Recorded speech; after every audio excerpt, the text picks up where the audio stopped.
Welcome back to the channel, everybody. Let's have a look at what the new Lexus GX550 can do with some actual off-roading.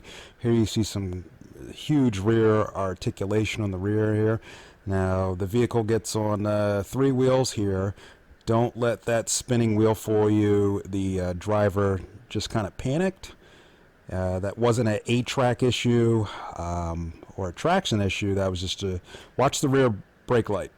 The rear brake is on, so the driver just hit the brakes here, and the rear wheel is just free spinning because he's not applying any gas. As soon as he decides to apply gas, 8-track kicks in, and away it goes instantaneously. So don't let that fool you into, oh, that's 8-track swirling up or anything. The driver just had his foot on the brake.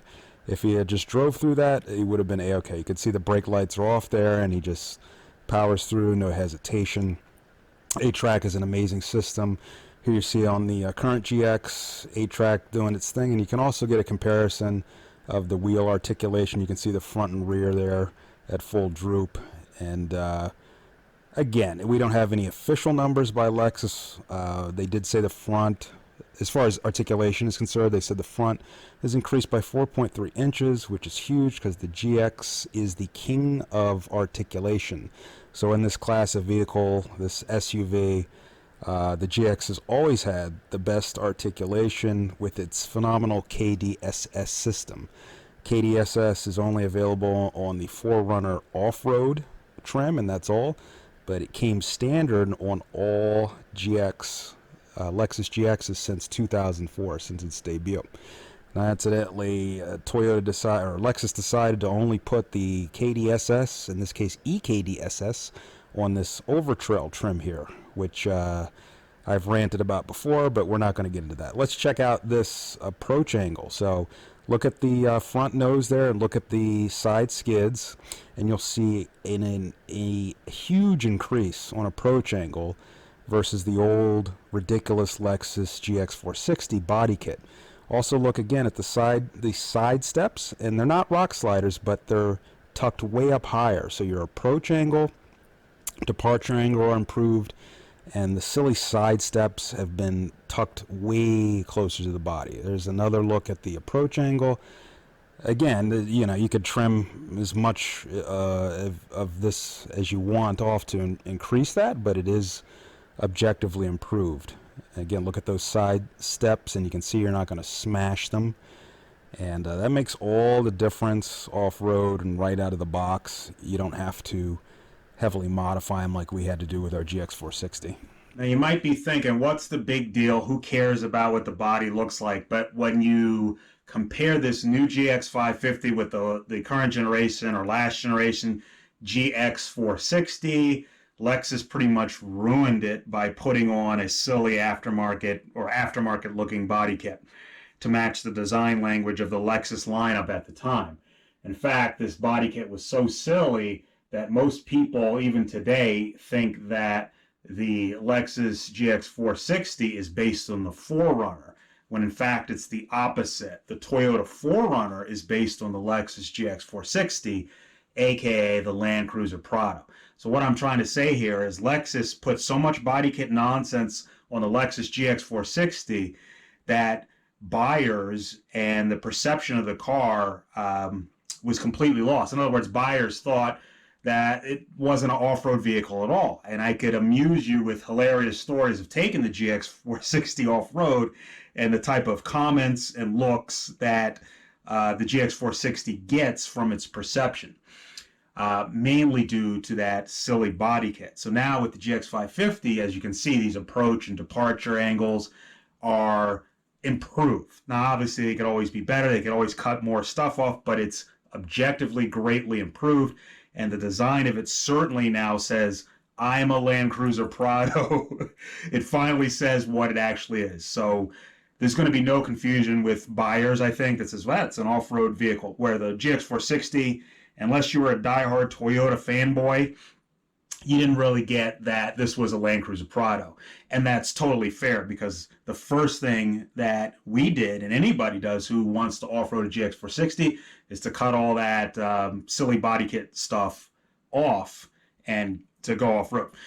Lexus now with the GX550 has done that for you. At least they've done a lot better job. Now this can mean the difference between scraping your front bumper when you go off road with your GX550 versus dislocating your front bumper when you go off road with your stock GX460.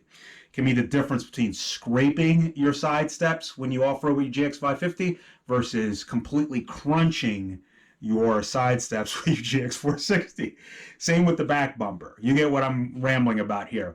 With the GX460, we dislocated and bashed all that stuff. Now with the GX550, it's trimmed back a lot. Will you still scrape it? Will you still hit it? Of course, yes. But you're not going to dislocate that front bumper. You're not going to completely crunch those side steps in half, and you're not going to rip off your rear bumper either. They're more likely going to be scrapes than catastrophic detachments.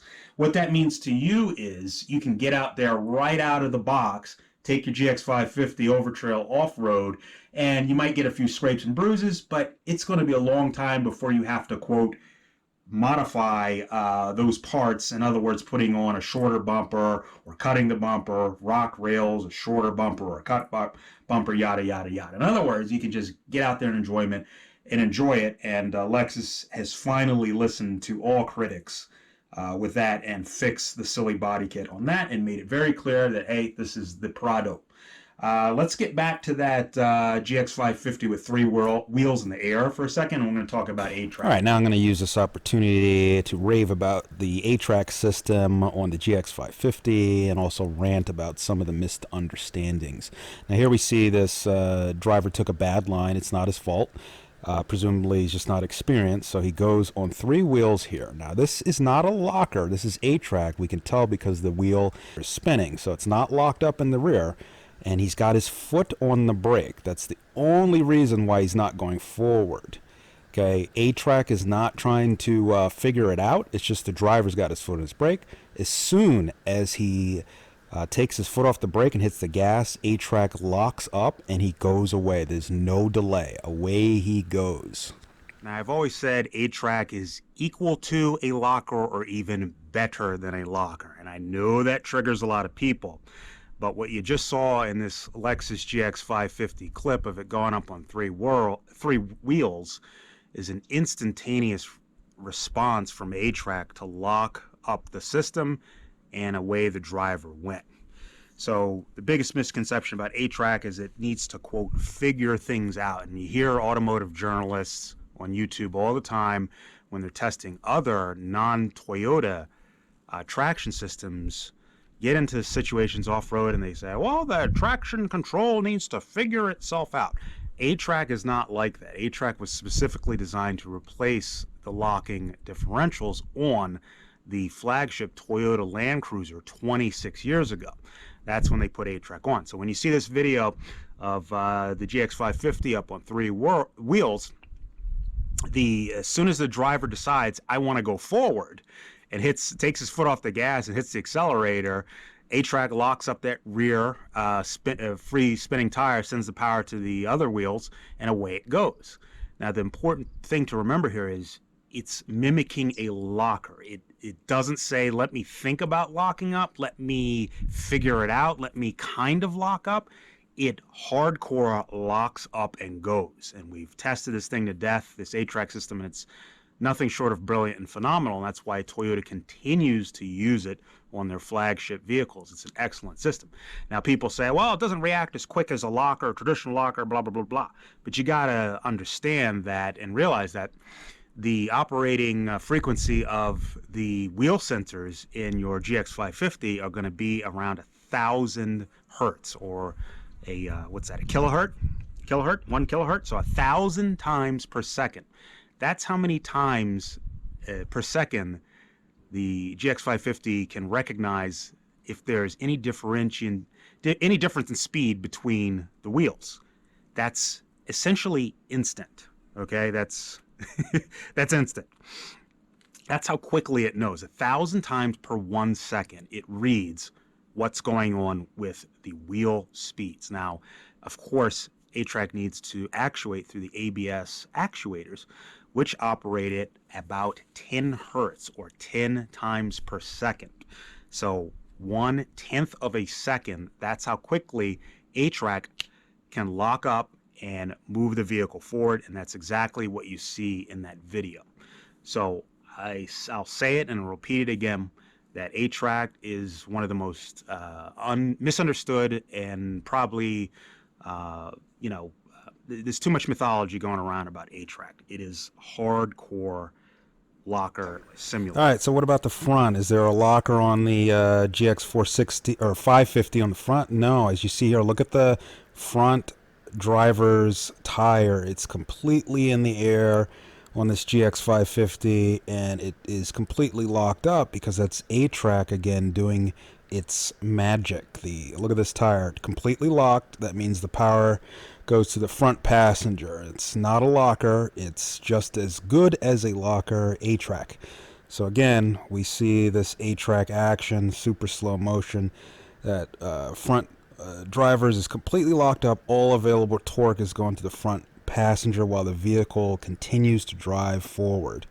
So again, absolutely phenomenal system, and these are some of the first shots of the GX550 showcasing both A-Track on the front and rear axles. All right, an interesting fact about the A-Track on the upcoming Lexus GX550.